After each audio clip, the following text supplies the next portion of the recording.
پھر فرمایا اللہ عثمان پر رحم فرمائے اور ان کی مغفرت کرے۔ ساتھ ہی انہوں نے پیش گوئی کی اب جنگ تو ہوگی، کیونکہ جو کسی دانے کو کھریدے وہ اسے پھاڑ کر ہی چھوڑے گا۔ مطلب یہ تھا کہ جن سازشی عناصر نے اس فتنے کا آغاز کیا ہے وہ آگے مسلمانوں میں باقاعدہ جنگ بھی کروا کے چھوڑیں گے۔ پورے عالم اسلام میں اس المیہ پر سوگ کی حالت تاری تھی۔ لوگ زور ترتار روتے اور عثمان رضی اللہ تعالیٰ عنہ کی خوبیوں کو یاد کرتے تھے۔ ایک صحابی قلیب جرمی رضی اللہ تعالیٰ عنہ جو بصرہ میں رہتے تھے فرماتے تھے میں نے حضرت عثمان رضی اللہ عنہ کے قتل کی خبر پر بزرگوں کو جس قدر روتے دیکھا اس کی کوئی مثال پہلے کبھی نہیں دیکھی۔ لوگ اتنا روئے تھے کہ داڑھیاں بھی آنسوؤں سے تر ہو گئی تھی۔ ناظرین کرام، یہ تھا حضرت عثمان رضی اللہ تعالیٰ عنہ کی شہادت اور پھر تدفین اور جنازہ کا ذکر۔ ناظرین کرام، سیرت عثمان کے چند قابل غور پہلوؤں پر بھی توجہ دلاتے ہیں کہ کیسے وہ نڈر فیصلے کرتے تھے۔ جب آپ رضی اللہ تعالیٰ عنہ سعد بن ابی وقاص جیسے عظیم صحابی کو کوفہ کی حکومت برقرار رکھنا بعض وجوہات کے خلاف احتیاط محسوس ہوا تو آپ نے فوراً انہیں ہٹا دیا۔ آپ نے فیصلے میں ان کی ذاتی وجاہت اور عظمت کا بھی لحاظ نہیں کیا بلکہ قومی ملکی مفاد کو ترجیح دی۔ حضرت ابو موسیٰ بصرہ اور عمرو بن العاص کو مصر کی حکومتوں سے ہٹاتے ہوئے آپ ان حضرات کی بزرگی اور مرتبے سے بھی معروف نہیں ہوئے۔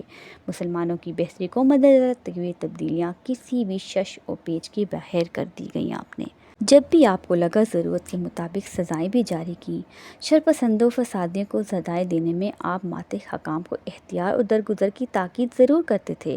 کسی غلط فہمی کے باعث کجروئی اختیار کرنے والے لوگوں پر زیادہ سخت سزا جاری نہ ہونے یا بے گناہ افراد لپیٹ میں آ جائیں اس میں بھی بہت احتیاط کرتے تھے۔ حضور صلی اللہ علیہ وآلہ وسلم کے زمانے میں مسجد الحرام کی کوئی چار دیواری نہیں تھی، چاروں طرف مقامات تھے جن کی عقبی دیواروں نے مسجد کو گھیرا ہوا تھا۔ مسجد دل میں داخل ہونے کے دروازے تھے جو گلیوں میں کھلتے تھے۔ حج کے دنوں میں گلیاں نہایت تنگ پڑ جاتی تھیں اور بڑی پریشانی ہوتی تھی۔ مسئلے کا واحد حل یہی تھا کہ گرد و نواح کے مقامات لے لیے جائیں اور مالک کے مکان راضی ہوں یا ناراض، کیونکہ مسجد الحرام کی تنگی کے باعث روزانہ ہزاروں لوگوں کو شدید دقت ہوتی تھی جس کا کوئی متبادل حل نہیں تھا، جبکہ مقامی لوگ کہیں اور بھی رہ سکتے تھے۔ چنانچہ حضرت عمر نے مسجد الحرام کی توسیع شروع کرائی۔ جن لوگوں کے مقامات توسیع اور منصوبے کی زد میں تھے انہیں معاوضہ پیش کیا گیا، مگر بعض نے مقام فروخت کرنے ہی سے انکار کر دیا۔ چونکہ یہ ایک قومی اور اجتماعی منصوبہ تھا اس لیے انکار کی پرواہ کیے بغیر ان کے مقامات ڈھا کر معاوضہ پیش کر دیا گیا، مگر انہوں نے ناراضگی کی وجہ سے رقم لینے سے انکار کر دیا۔ حضرت عمر نے رقم خزانے میں جمع کر دی جو کعبہ کے مصارف کی ایک خاص مد تھی۔ بعد میں ناراض لوگ نرم پڑ گئے اور قیمت لینا چاہی تو انہیں رقم دے دی گئی۔ اس توسیع میں مسجد اس کے آس پاس کے ماحول کو کشادہ کر دیا گیا اور مسجد کے گرد تقریباً 5 فٹ بلند ایک چار دیوار بھی بنائی گئی۔ حضرت عثمان کے دور میں زائرین کی کثرت کی وجہ سے یہ توسیع بھی تنگ پڑنے لگی تو سن 22 ہجری میں حضرت عثمان نے ارد گرد کی مزید مقامات خرید کر مسجد کی توسیع کا حکم دیا۔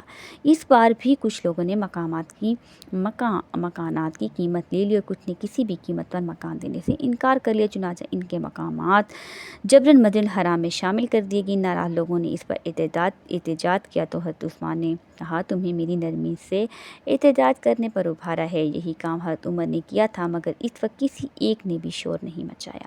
چونکہ توسیع کی ضرورت آئندہ بھی پڑ سکتی تھی اور ہر موقع پر کچھ لوگوں نے غل غبار کرنا تھا، اس لیے آپ نے ایسے قومی منصوبوں میں رکاوٹ کی روش توڑنے کے لیے احتجاج کرنے والے کو سزا دینا مناسب سمجھا اور انہیں جیل بھیج دیا۔ بعد میں بعض شرفائے مکہ کی سفارش پر انہیں چھوڑ دیا گیا۔ آپ کا یہ اقدام بالکل درست تھا۔ مدینہ منورہ میں کچھ شہریوں کی حدود سے تجاوز کرنے کی اطلاع ملی تو مجمع عام میں خطاب کرتے ہوئے فرمایا مدینہ والو، تم اسلام کے اساس ہو، تم بگڑے تو سب بگڑ جائیں گے، تم سدھرے تو سب سدھر جائیں گے، اللہ سے ڈرو، اللہ سے ڈرو، مجھے اب تم میں سے کسی کی گڑبڑ کی اطلاع ملی تو اسے شہر بدر کر دوں گا۔ چنانچہ اس کے بعد جو شہری تھے وہ پہلے سے زیادہ چوکس ہو گئے اور کبھی کوئی معاملہ پیش نہ کیا۔ جہاں تک قوت کلام اور مطلق بیان کا تعلق ہے، آپ رضی اللہ تعالیٰ کا انداز ان کے مخالفوں، حبائشوں اور خطبات سے لگایا جا سکتا ہے۔ عوام کے حالات سے باخبر رہنے کا اندازہ اس سے لگایا جا سکتا ہے کہ کوفہ میں کعب بن ذی الحجوبہ نامی ایک شخص جادو ٹونا اور سلفی عملیات کرنے لگا۔ تب حضرت عثمان کی طرف سے حاکم حضرت ولید بن عقبہ کو مراسلہ موصول ہوا کہ اس شخص کو حراست میں لے لیا جائے اور جرم ثابت ہونے پر سزا دی جائے۔ حضرت ولید رضی اللہ تعالیٰ عنہ نے حکم کے مطابق ملزم کو پکڑ کر تشویش کے بعد تفتیش کے بعد سزا دی۔ کوفہ کے لوگ عجب تعجب کر رہے تھے کہ حضرت عثمان کو ایسی چھوٹی چھوٹی باتوں کی خبر کیسے مل جاتی ہے۔ نئی ابھرنے والے منکرات اور برائیوں سے چونکا رہتے تھے اور انہیں ختم کرنے کی بھرپور کوشش کرتے تھے۔ فتوحات کی وجہ سے اہل مدینہ کی دولت و ثروت اور فراغ البدلی میں اضافہ ہوا تو بعض افراد کو فضول مشاغل سوجنے لگے، چنانچہ کچھ لوگ کبوتر بازی، کچھ لوگ نشانہ بازی میں مصروف لگے، بعض لوگ اس طرح کی نیند لگے تھے جیسے نشہ پیدا ہونے کا خطرہ ہو۔ حضرت عثمان نے ایک شخص کی ذمہ لگایا اور وہ لاٹھی لے کر شہر میں گشت کرتا رہے اور اس قسم کی برائیوں کو روک ٹوک کر کے ختم کیا جائے، ان برائیوں کو ہمیشہ کے لیے ختم کیا جائے۔ بڑھاپے کی باوجود قوت و توانائی اتنی تھی کہ آخر تک نماز نفل میں قرآن مجید کی لمبی لمبی صورتیں پڑھتے تھے، طویل قیام کرتے اور روزے رکھتے تھے، بلند ہمتی قیاس سے بالا تر تھی، ہر حال میں اطمینان قلبی اور بشاشت سے مالا مال رہتے۔